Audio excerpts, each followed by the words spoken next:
Friends ഫുഡിൻ്റെ കാര്യങ്ങളൊക്കെ കഴിഞ്ഞതിന് ശേഷം അത് വൈകുന്നേരത്തെ പരിപാടിയാണ് കേട്ടോ. വൈകുന്നേരം ഞാനിതാ മക്കളൊക്കെ പിന്നെ മോനൂസ് കരാട്ടയ്ക്ക് പോയിണു. അപ്പോൾ എന്താണ് ഓൻ വരുമ്പോഴത്തേക്കിനും പിന്നെ അനു കൊണ്ടാക്കാൻ പോയിട്ടുണ്ട്. അപ്പോൾ വരുമ്പോഴത്തേക്കിനും എന്തെങ്കിലും ചായക്കടി ഉണ്ടാക്കട്ടെ എന്ന് വിചാരിച്ചിരിക്കുകയാണേ. അപ്പോൾ അത് അരിപ്പൊടി വെച്ചിട്ടാണ് കേട്ടോ ഉണ്ടാക്കണത്. അരിപ്പൊടി വെച്ചിട്ട് ഞാനിതാ പിന്നെ കൽത്തപ്പാണ് റെഡിയാക്കി എടുക്കുന്നത് കേട്ടോ. എത്രത്തോളം ശരിയാവുന്നുള്ളത് എനിക്കറിയില്ല. ഞാൻ അരിപ്പൊടി വെച്ചിട്ട് അങ്ങനെ ചെയ്ത് നോക്കിയിട്ടില്ല.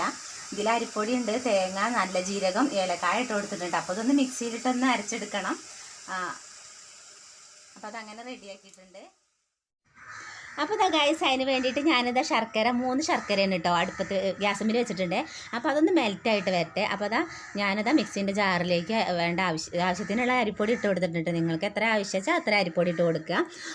പിന്നെ അതിലേക്ക് കുറച്ച് തേങ്ങ ഇട്ട് കൊടുത്തിട്ടുണ്ട്. പിന്നെ 1 സ്പൂണോളം വരുന്ന ചോറ് ഇട്ട് കൊടുത്തിട്ടുണ്ട്. പിന്നെ നല്ല ജീരകം, 2 ഏലക്കായാണ് കേട്ടോ. അപ്പോൾ ഓക്കെ.